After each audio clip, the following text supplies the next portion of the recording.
Morning. Welcome to day 3. Today I'm going to talk to you about sleep. I just want to record a really quick one because I don't want to get too excited.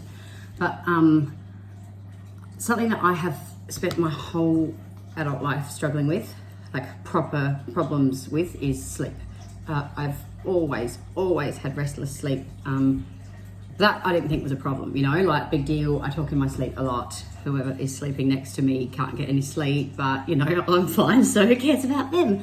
No, I didn't actually realise that it impacted my body well-being until sort of later in life. But also the big massive problem for me is that I fall asleep during the day all the time at inappropriate times. Not like the type of fall asleep where people have cataplexy and you're in the middle of a conversation with them and they're just suddenly like and like smack and hit the ground, but like where I sit down to do some study and suddenly my brain goes into, like, in the space of 30 seconds I can feel it goes and into that slow wave deep sleep feeling, like the kind of feeling that I woke up from this morning, like you've been woken up in the middle of a deep sleep, in the middle of the night, because, I don't know, something's fallen off a shelf or something in the house has happened to shock you awake and you're in a deep sleep. And that feeling where you're like trying to go to the toilet and you bump into the walls and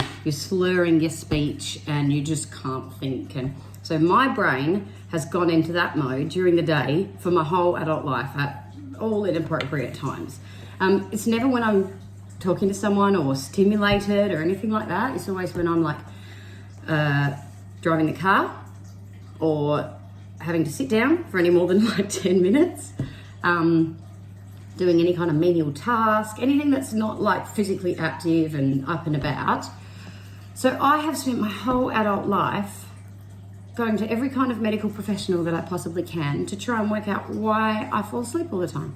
When I was about a decade now, got a diagnosis of narcolepsy. Narcolepsy without cataplexy. Narcolepsy without because they do all these sleep studies. I did overnight 24-hour sleep study where they stuck all these things on me and all over my body, and I stayed in the hospital for 24 hours, slept overnight, they measured all that, and then in the next day they made me try and go to sleep every 2 hours or something like that. Managed to go to sleep every time because I was lying there in a bed with nothing to do, bored. So they were like, yeah, you have excessive levels of daytime sleepiness, but we can't work out why. All your brainwave things that happen during the night are normal, like as in they're interrupted, but you go into the patterns that a person who doesn't have narcolepsy would go into.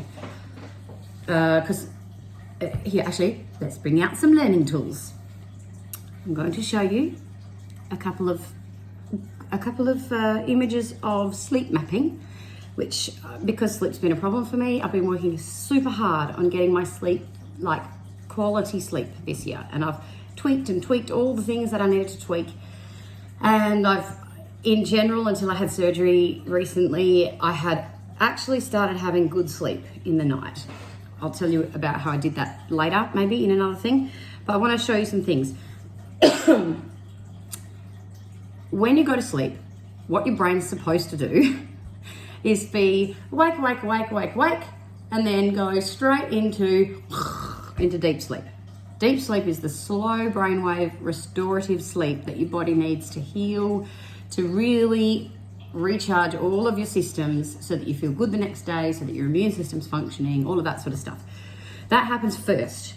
That's supposed to be the first thing that happens. Everybody's patterns, as far as human condition is concerned, the majority of people's patterns are that they go into that sleep first. After that, they go into REM sleep, which is the dreaming one, the one where you see people's eyes flick around like this, where your brain looks on like a computer screen, almost as active as when you're awake, but it's not, it's dreaming. So I dream heaps. I remember all my dreams, which is probably because my sleep quality is terrible and I wake up through the night, and that's generally when you form memories of dreams, when you wake up during them. But I have had, when I've done all my sleep studies, that normal when I go to sleep, I go into deep sleep. Now, people with narcolepsy, when they go to sleep, they go to REM sleep. It's not the same. So they looked at me and said, all your brainwave stuff during the night shows that you don't have narcolepsy, but we can't explain why you fall asleep in the day. And so we are going to apply the narcolepsy rubric to what you have. We're going to diagnose you with narcolepsy because that way we can prescribe you something that's going to help you stay awake during the day. It was basically loopholes, can't quite work it out, so we're going to put a name narcolepsy on it. So I was diagnosed with narcolepsy. Wrong, I don't have narcolepsy. And it's so wonderful. This is number one wrong diagnosis that I've had in my life. I'll talk about the other wrong diagnosis another time. It's so freeing to realize, no, I don't have these things. All of these symptoms, my whole adult life, that's ADHD. It's because I wasn't engaged, and my brain, I have quite severe ADHD symptoms. My brain, when it's not engaged, instead of just going, oh, and getting distracted by other things and going off on my own, like, it goes to sleep. It just goes, boring. Okay, so I've worked out over the years how to try and like counteract that. I hadn't worked out all the things until more recently, but what I started doing, my amazing partner, because he knew I was working on my sleep, got me this little fellow for Christmas. This is an Oura ring, and this maps a whole bunch of your body's metrics through the night, and it pumps it through its program with its lovely, calculating algorithms and blah, blah, blah. And it comes out the other end of the morning, in the morning, with what your sleep looked like.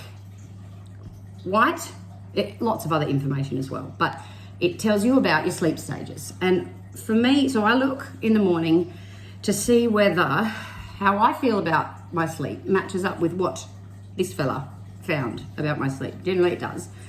I want to show you what a normal sleep graph of mine looks like. On average, like people on average are supposed to have an hour to an hour and a half of deep sleep during the night. The first part happens right when you go to sleep, and then you go through these sleep cycles. People talk about sleep cycles. Earlier in the night, you have deep sleep, REM sleep, light sleep, deep sleep, REM sleep, light sleep. And throughout the night, you build up chunks of deep sleep that should equal about an hour to an hour and a half over the whole night. It varies, obviously it varies. For me, I'm really lucky if I get 12 or 13 minutes. That's a good night if I get 12 or 13 minutes of deep sleep.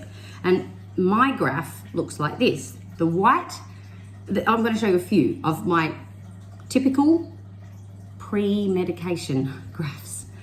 I know this, it's gone 7 minutes 52 already. That's all right. I'll do it in two parts. Maybe I'll do it in two parts. This, let's have a look. Is it in reverse? I don't know. We'll see when I look at the video afterwards. This is a fairly typical night for me. White is awake. You may not be like alert awake, but your brain is in awake level brainwaves. That's me. See, beginning of the night, lots and lots of awake. Can you see all awake, awake, awake, awake, awake? You actually can't see it on this graph because I think there are zero minutes of deep sleep. So there's no deep, you can't see the deep sleep with a darker blue color. So this night, I was wrecked. I had a long night's sleep. I stayed in bed for 11 hours and 40 minutes that night. Got 8 hours 36 of actual sleep. So this is awake, awake. Anyway, this is my, look at that. I'm going to show you a few. Here we go. Always, this is the key part I want you to look at. The start of the night. No deep sleep. Is all, like I'm asleep here, but my brain is just going in and out of awake, awake, awake. Still, I got a long chunk here, but the first half of the night, the first portion of the night is just so interrupted. It's almost like the body still thinks we're in the daytime. And that's actually a thing for ADHD people, I have learned. Here, beginning of the night. This is where everybody else in the world should be. We all, for what our body wants, should be getting deep sleep here, and I'm awake. Here we go. This is just a few typical ones. I now want to show you the first and second night's sleep. So this is last night and the night before. This is night one. Look at that. I don't have any of this. I've got fairly, look at this. It's like cycles, like long cycles. There's no like uppy downy in this section. Got a bit of deep. Look, I went straight into deep. Got a bit of deep, and I got a bit of deep there. Whoa. Okay, so that's night 1, and then this is, that's night 2. Ignore these big awake parts here where a tomcat got into the house and started a fight with my dog and my cat. And ignore these big chunks here where my daughter was sick and woke up having to go to the toilet and asking for all of the things for like 3 hours straight in the middle of the night. Ignore that part. What I want you to look at is here. See? I went to sleep and stayed asleep and was asleep. That's sleep. That blue, that's sleep. So I've only had 2 nights, and I'm like, oh, I don't want to get ahead of myself, but it was a good, I haven't really noticed any difference in the days. I feel the same. But that is the first thing that I've gone, whoa, that's out of the ordinary for me, really out of the ordinary. So anyway, I'm going to keep looking at that.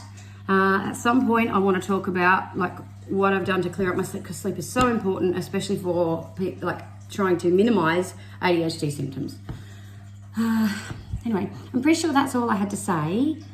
I hope you're having a lovely day, and I've made an 11-minute video when my cap was 5 minutes. Sorry. If you enjoyed watching it, then I'm glad. If you didn't, then I'm sorry. Have a lovely day.